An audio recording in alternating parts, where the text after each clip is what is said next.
Hi friends, నేను మీ మహాతో ముచ్చట్లు ఛానల్కి స్వాగతం అండి. ఎలా ఉన్నారు అందరూ? అందరూ బాగుండాలి, అందులో నేను ఉండాలి. ఏమండోయ్, ఇవాళ మన రెసిపీ ఏంటో తెలుసా? బంగాళా బౌబౌ, అరటికాయ లంబా లంబా అనుకుంటున్నారా? అవేవి కాదండి. ఇవాళ మన రెసిపీ వచ్చేసి చిన్నపిల్లల దగ్గర నుంచి పెద్ద వయసు వాళ్ళ వరకు ప్రతి ఒక్కళ్ళు ఇష్టపడే ఆలూ కర్రీ అండి. ఇప్పుడంటే నలుగురు చుట్టాలు రాగానే చికెన్ బిర్యానీలు, కొంచెం మూడు బాగుంటే మటన్ బిర్యానీలు చేస్తున్నారు. కానీ మేము చిన్నపిల్లలప్పుడు ఎవరైనా చుట్టాలు ఇంటికి వచ్చినా లేదా కొత్త అల్లుళ్ళు వచ్చినా కంపల్సరీ వాళ్ళకి పెట్టే మొట్టమొదటి కూర ఈ బంగాళదుంపల కూరేనండి.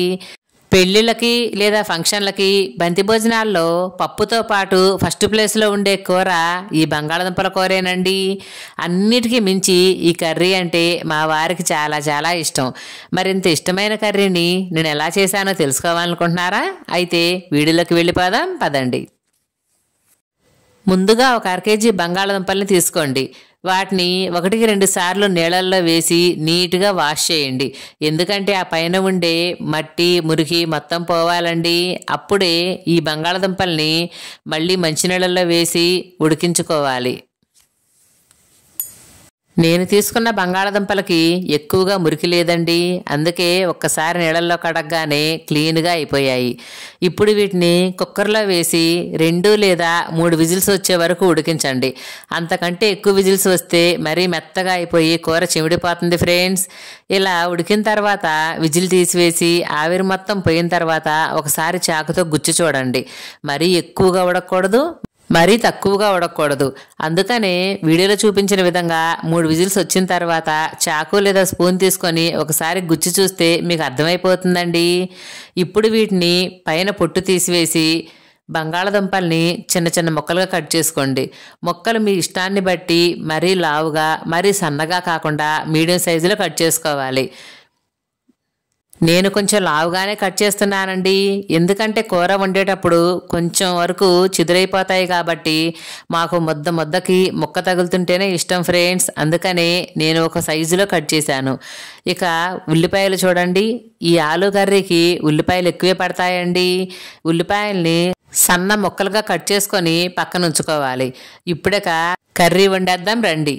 ముందుగా స్టవ్ వెలిగించి ప్యాన్ పెట్టి ఆయిల్ వేసి అది హీట్ చేసి తాలింపు గింజలు ఉల్లిపాయ ముక్కలు వేసి బాగా ఫ్రై చేయాలి. ఈ ఉల్లిపాయ ముక్కల్ని గోల్డెన్ బ్రౌన్ కలర్ వచ్చే వరకు ఎర్రగా ఫ్రై చేసుకోవాలండి. దీనిలోకి కొంచెం కరివేపాకు కూడా వేసి ఫ్రై చేసుకోవాలి.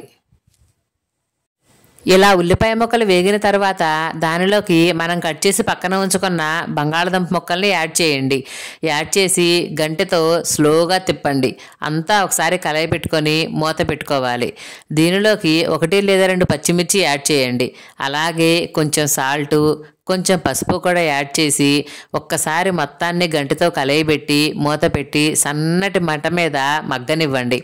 ఈ కూరకి మంట ఎక్కువగా పెట్టకూడదండి. సన్నటి సెగ మీద మాత్రమే ఈ కర్రీ మగ్గాలి. ఇప్పుడు చిన్న అల్లం ముక్క అలాగే 4 వెల్లుల్లి రెబ్బల్ని వేసి దంచుకొని కర్రీలో వేసుకోవాలండి. ఈ అల్లం వెల్లిపాయ వేయటం వల్ల కూరకు మంచి ఫ్లేవర్తో పాటు మంచి టేస్ట్ కూడా వస్తుంది ఫ్రెండ్స్. అసలు ఈ లైట్ మసాలా వేయకుండా ఈ కర్రీ చేయకూడదండి. అలాగే ఈ కూరలోకి కొంచెం కొబ్బరి పొడిని కూడా యాడ్ చేయండి. కూర మరింత టేస్ట్గా ఉంటుంది. ఇలా వేసి మరొకసారి కలయి పెట్టుకొని మూత వేసి మరి కొంచెంసేపు మగ్గనివ్వండి. చెప్పడం మర్చిపోయానండోయ్, ఈ కూరలోకి ఆయిల్ కొంచెం ఎక్కువగానే పడుతుంది. ఎందుకంటే ఆయిల్ ఎక్కువగా ఉంటేనే ఈ కూర టేస్ట్గా ఉంటుంది. ఇప్పుడేక ఈ కూరలోకి మనం ఎల్లిపాయ కారాన్ని సిద్ధం చేసుకుందాం రండి.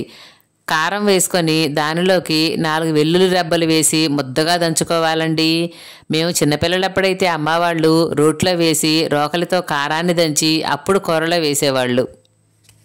ఇప్పుడు మనకైతే మన చిన్న చిన్న ఇళ్లలో చిన్న చిన్న రోళ్ళు ఉండనే ఉన్నాయి కదా.